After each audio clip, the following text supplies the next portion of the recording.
chers téléspectateurs, bienvenue une fois de plus à notre chaîne Popular Education ou Éducation populaire.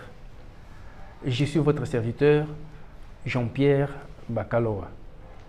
Aujourd'hui, nous allons partager ensemble sur un sujet très important, un sujet qui fait couler beaucoup d'encre. Nous allons parler de l'éducation sexuelle, mais pas en général. Nous avons une question très importante. À quel âge doit-on commencer à parler de l'éducation sexuelle avec nos enfants? C'est vrai que beaucoup de gens donnent des réponses différentes à cette question, mais la mienne va surprendre plusieurs. Selon moi et selon certains éducateurs, l'éducation sexuelle doit commencer de 0 à 3 ans. Mais vous allez vous demander de quoi allons-nous parler aux enfants sur l'éducation sexuelle si tôt?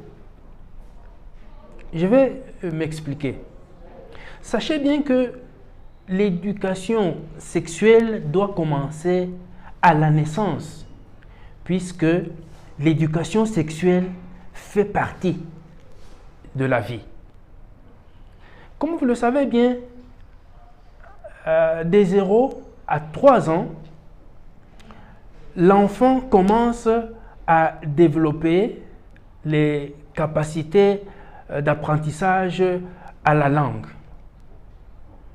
Et pendant que l'enfant est en train d'apprendre des concepts simples, acquérir aussi certaines capacités langagières qui lui permettront de se faire comprendre et d'utiliser facilement le langage, nous allons en profiter pour parler des parties du corps humain à notre enfant. Et là, chers parents, profitez-en, soyez honnêtes et citez toutes les parties sans rechigner, toutes les parties sans exception. Appelez le chat par son nom. Oui, par exemple, l'enfant a besoin de savoir que ça c'est la tête, voilà le nez, ça c'est la bouche. Vous allez lui parler du nombril. Ne sautez pas, parlez lui aussi du pénis ou de la verge, parlez du vagin, parlez des seins,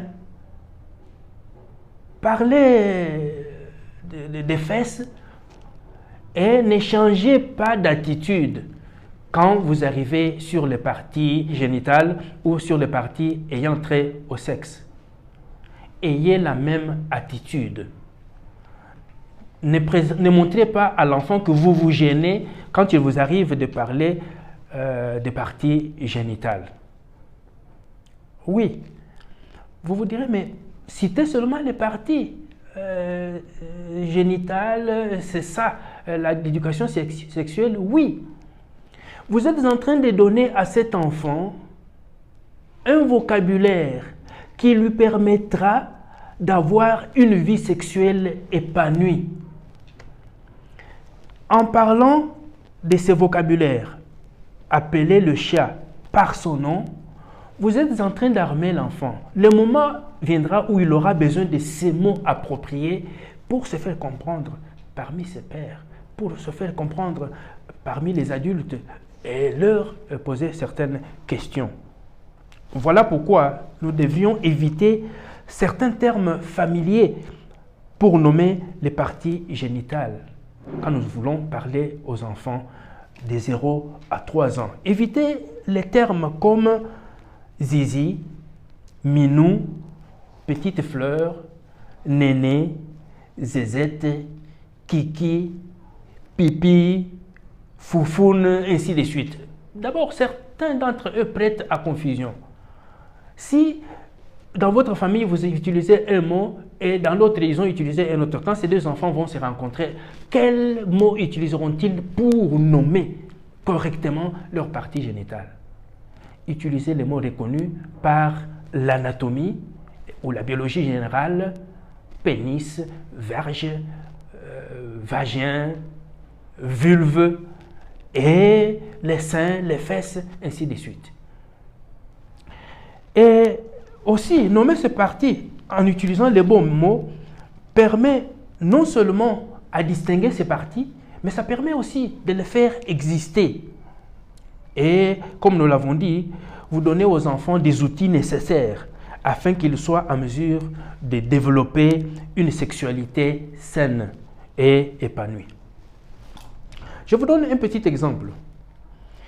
Un jeune enfant ou une jeune fille qui n'a jamais entendu parler des bons mots pour désigner sa partie génitale, en grandissant, cet enfant va se résoudre à utiliser ces mots familiers qu'il utilisait et en grandissant, il va éviter des vrais mots pour nommer ses parties sexuelles, puisque l'enfant va considérer ces mots comme des mots tabous.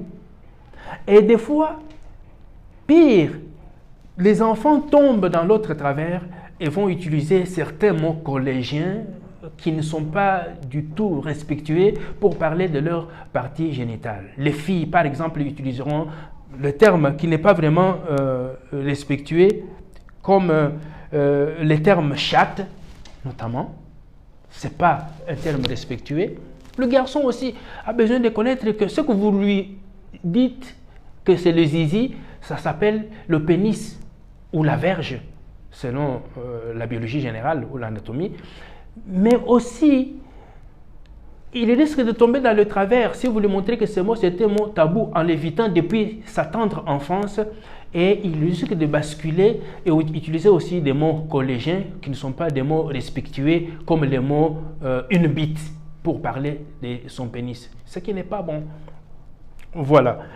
Tout ceci, c'est pour vous montrer que la sexualité, c'est vrai qu'elle concerne les organes génitaux, c'est vrai, mais c'est plus que ça. La sexualité est multidimensionnelle. La sexualité concerne des choses comme les relations avec les autres. La sexualité va plus loin et parle aussi de l'estime et de la confiance en soi. La sexualité donne aussi l'image corporelle. La sexualité parle aussi de l'identité, les influences sociales, les consentements, la pudeur. La sexualité, c'est aussi les comportements sécuritaires. La sexualité, c'est aussi les valeurs. Donc, c'est tellement vaste le sujet de la sexualité que certains auteurs, comme Maël Chalan-Belval, utilisent le terme l'éducation affective et sexuelle.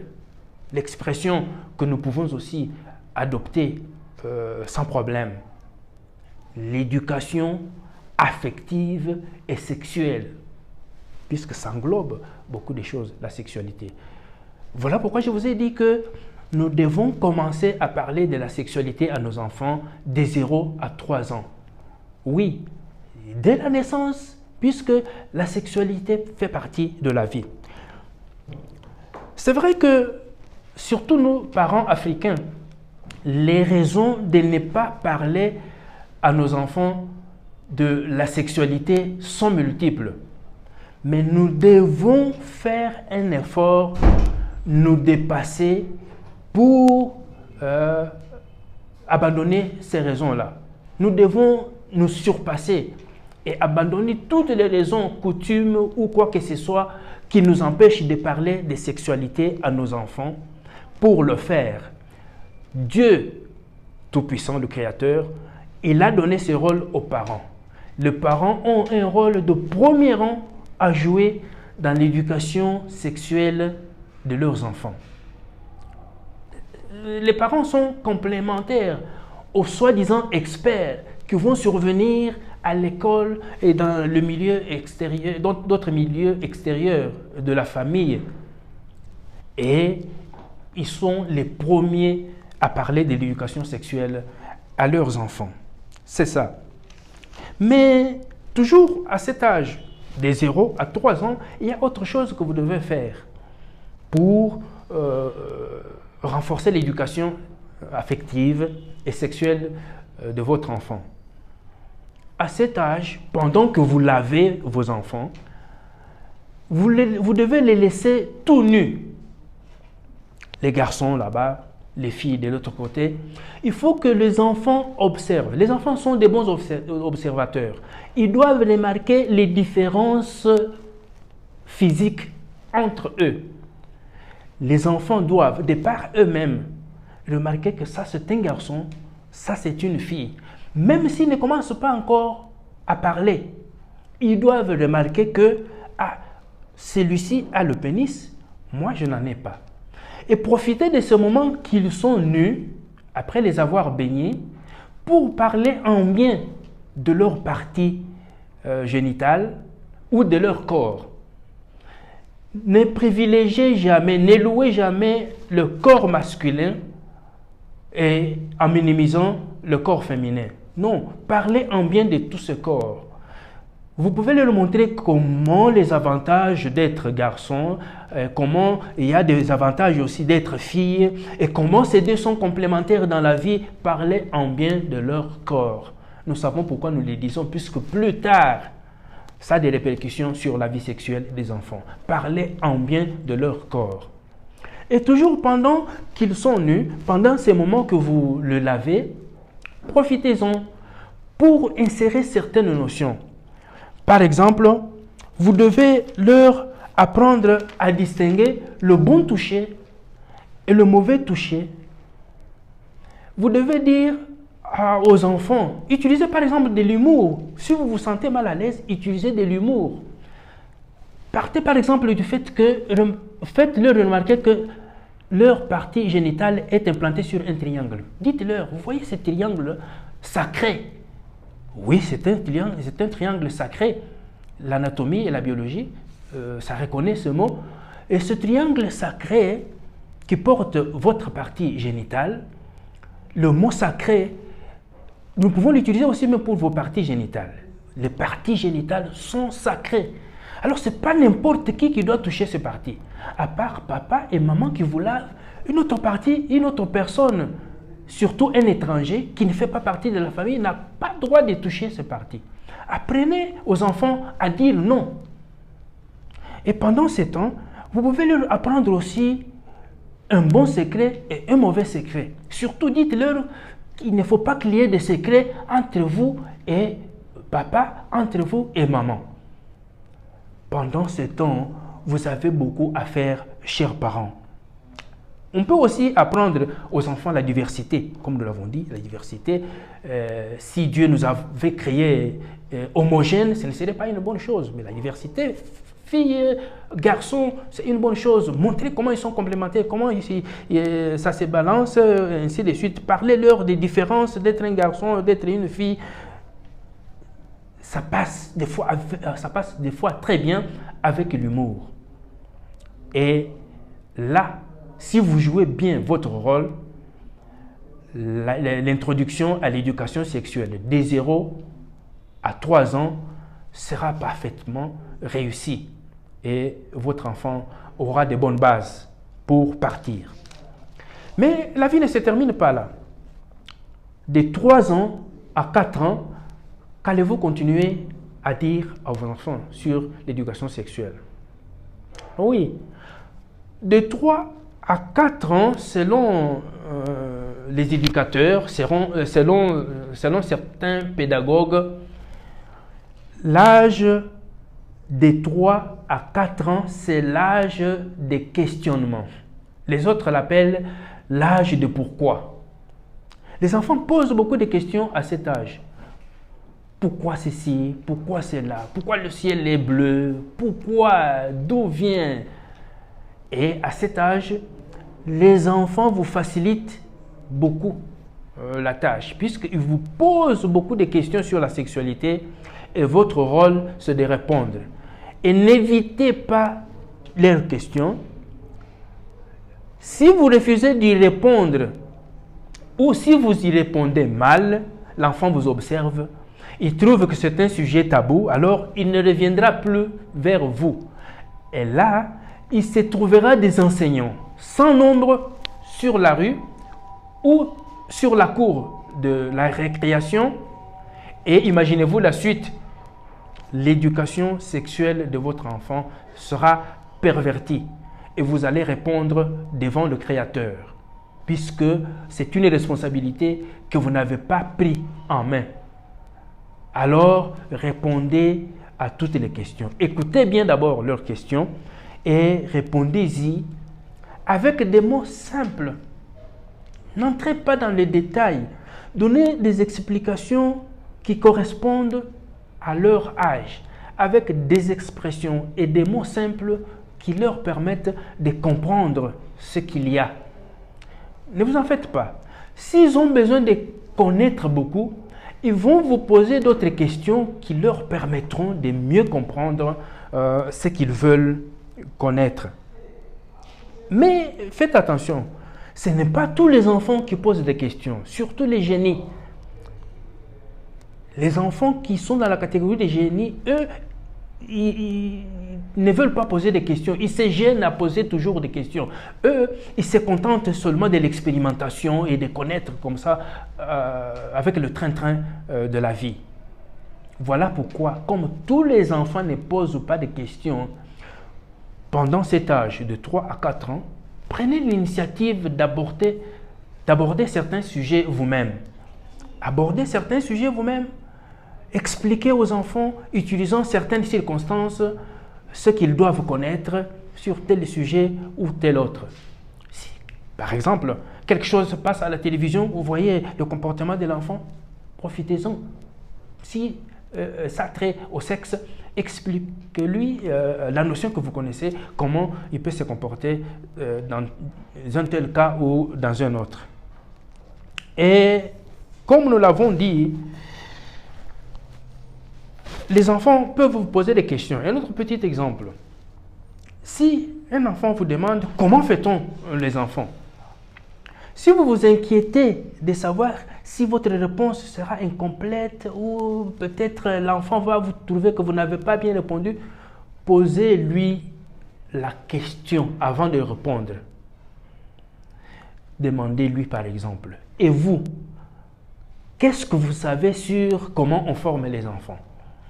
La réponse de l'enfant vous donnera des éléments sur ce qu'il connaît déjà et ce qui reste que vous pouvez, sur quoi vous pouvez bâtir pour compléter sa connaissance en éducation affective et sexuelle. Oui, si vous voulez des exemples concrets sur les questions que les enfants posent, comment donner des réponses simples à leurs questions, vous pouvez nous appeler sur le numéro qui est affiché sur votre petit écran. Ou si vous voulez, vous pouvez vraiment écrire en commentaire vos questions. Nous allons tâcher de vous y répondre dans la mesure de nos possibilités et échanger puisque nous sommes tous parents. Rappelez-vous que l'éducation, c'est un art. Nous pouvons nous entraider, chers parents, à éduquer sexuellement nos enfants pour ne pas les perdre puisque c'est un sujet capital. Oui, il est vraiment crucial d'informer nos enfants plusieurs fois. Les informations que nous leur donnons, même sur un même sujet, des choses que vous lui avez déjà dites à l'âge de 0 à 3 ans, continuez à les répéter même aux âges qui viennent, 3, 4 ans, 5 ans, pourquoi pas. Continuez toujours à répéter ces informations pour que l'enfant soit à jour. Il dépend aussi de sa capacité d'apprentissage. Au fur et à mesure qu'il grandit, s'il n'a pas compris bien quelque chose à tel âge, à l'âge avancé, il comprendra mieux cette expression ou cette notion-là. Alors, les informations données à nos enfants sur la sexualité doivent ainsi être actualisées, augmentées, enrichies au fur et à mesure que l'enfant grandit. Un peu comme quand nous leur achetons des nouveaux vêtements au fur et à mesure qu'ils sont en train de grandir. C'est comme ça que nos informations aussi doivent toujours être renouvelées et à chaque fois enrichies et à chaque fois aussi augmentées.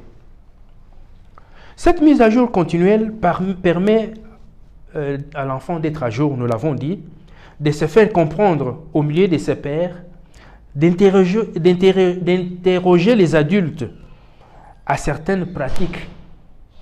L'enfant peut se trouver devant les adultes, mais quand il a les informations mises à jour, il peut leur poser des questions sur certains comportements ou sur certains soucis intimes basés sur des attitudes qui peuvent être abusives. L'enfant peut utiliser des bons mots, utiliser de bonnes expressions, des informations à la page pour attaquer ces adultes qui veulent abuser de lui.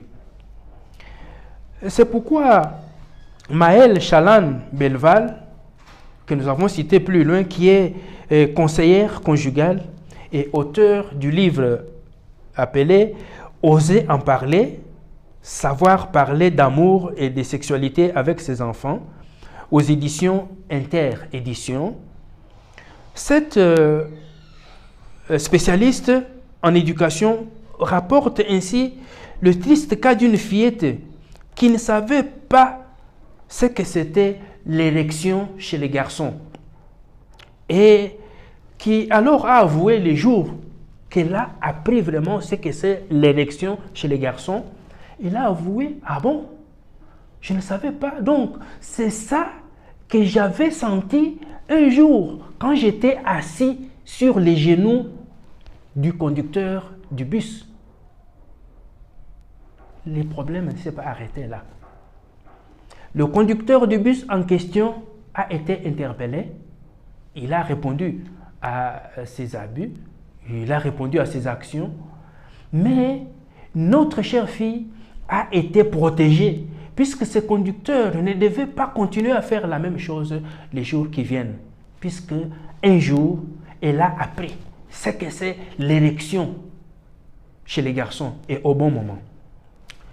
Les exemples sont multiples, mais ça vous montre que quand vous faites votre rôle d'informer à temps votre enfant, de renouveler vos informations que vous lui donnez sur l'éducation sexuelle, l'enfant sera à jour et c'est une protection pour nos enfants. Oui, attention, les enfants sont des bons et des grands observateurs. Si un parent est inquiété ou il n'est pas vraiment à l'aise quand il répond aux questions sexuelles de son enfant, ou il n'arrive pas du tout à y répondre, l'enfant observe. Nous l'avons dit, il risque de ne plus y revenir puisqu'il va considérer ces sujets avec vous comme des sujets tabous. Vous allez le perdre. Conduisez-vous avec votre enfant comme un ami. Qu'il soit votre ami. Dites-lui d'être à l'aise de vous poser toutes les questions. Et quand vous y répondez, soyez à l'aise. Quand vous vous sentez un peu inquiet, utilisez de l'humour pour faire passer le message. Et tout ira pour le mieux. Ne soyez pas honteux et confus. Vous risquez de perdre l'enfant puisqu'il se trouvera des enseignants sans nombre sur la cour de la récréation ou dans la rue. Là, nous avons parlé de 0 à 3 ans, puis de 3 à 4 ans. Mais que dire aux enfants de 4 à 10 ans? De 4 à 10 ans, chers parents, là, parlez d'affection et d'intimité. Par exemple, vous pouvez introduire certains sujets sur les câlins, sur les baisers, parlez d'une façon positive de ces expressions. Et parlez aussi des besoins de votre enfant, selon les questions qu'il va vous poser, bien sûr. Donnez-lui toujours des réponses honnêtes. Là, nous insistons. Lorsque le moment et l'endroit s'y prêtent, donnez-lui des réponses à ses besoins. Aux besoins, n'hésitez pas, faites des recherches. Mais ne vous offusquez pas de votre responsabilité d'éduquer votre enfant sur le plan sexuel. Et à 10 ans surtout, un enfant a déjà une idée de comment ça fonctionne et des valeurs principales liées au sexe. Là, soulignez l'importance de la confiance et du respect mutuel. Là, ce n'est pas aussi fini. Il arrive maintenant une autre tranche d'âge, c'est de 10 à 11 ans. De 10 à 11 ans, de quoi allons-nous parler à nos enfants? À cet âge, parlez avec votre enfant des changements physiques qu'il traverse et de ceux qui l'attendent encore. Il y a des changements physiques qui attendent les enfants pour la puberté. Alors, montrez à votre enfant avec honnêteté en quoi ces sujets normalement vont le concerner. Par exemple, la voix qui mue pour les garçons, les règles pour les filles, les premiers rêves mouillés, ce que les biologistes appellent la pollution ou les pollutions nocturnes. N'hésitez pas à utiliser les livres, les vidéos ou d'autres médias pour vous aider à répondre aux questions de vos enfants. Ils vous posent une question, vous n'avez pas une réponse claire, promettez-lui d'aller faire des recherches et revenez-lui avec des réponses précises. Pour cela, vous pouvez utiliser des vidéos que vous-même vous avez déjà vues pour voir que ce sont des choses normales. Ne lui amenez pas des vidéos pornographiques. Il n'y a rien de réalité là-bas. Ce n'est pas de l'éducation sexuelle. Voyez des vidéos des scientifiques, des gens qui enseignent la matière correcte et qui parlent en bien des sexes, qui parlent de la réalité sur la vie affective et sexuelle. Donc, utilisez des livres, des vidéos pour répondre aux questions de vos enfants. Arrive maintenant la dernière étape, c'est l'âge de plus de 11 ans maintenant. À plus de 11 ans, c'est le début de la puberté, puisque vous avez déjà préparé votre enfant, il fera face facilement à la puberté. Il importe donc de bien informer votre enfant à cet âge des expériences sexuelles à venir qui l'attendent. Vous allez bien sûr utiliser des circonstances selon les besoins de votre enfant, puisque les enfants diffèrent l'un de l'autre. Oui, parlez-lui en toute franchise de contraception par exemple, de rapports sexuels protégés, et c'est l'âge où vous pouvez introduire même l'éducation sexuelle, disons l'éducation spirituelle. Parlez à l'enfant que Dieu, qui a créé ces parties génitales, c'est pourquoi il les avait créées. Et ces parties, selon le Créateur, doivent être utilisées dans le cadre du mariage seulement. Et si l'enfant est bien éduqué spirituellement, il saura aussi éviter les abus sur une mauvaise utilisation des parties sexuelles. Donc, voilà ce que nous avons vu sur l'éducation sexuelle de nos enfants. Le sujet est très vaste, nous pouvons dire plusieurs choses, mais si vous avez un angle qui n'a pas été touché ici, dans lequel vous avez des préoccupations, et bien sûr, utilisez les numéros que vous voyez sur votre petit écran pour nous appeler ou mettez votre question ou votre préoccupation dans le commentaire. Ça peut même faire l'objet d'un autre sujet que nous allons traiter où nous pouvons vous donner une réponse qui pourra vous satisfaire. Nous avons parlé de l'éducation sexuelle. À quel âge doit-on commencer? Notre réponse, c'était de 0 à 3 ans. Oui, dès la naissance, puisque l'éducation fait partie à la vie. Pourquoi? Puisque aussi à cet âge, à cette tranche d'âge, beaucoup d'enfants, surtout les précoces, développent déjà les facultés du langage, même avant une année.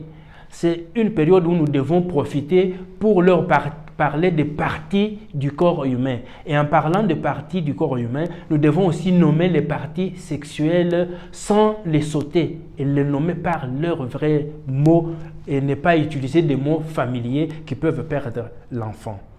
Oui, merci beaucoup pour votre attention soutenue. Si vous avez aimé notre sujet, vous pouvez souscrire, vous abonner à notre chaîne ou aimer pour nous encourager à continuer à vous donner ces sujets prochainement.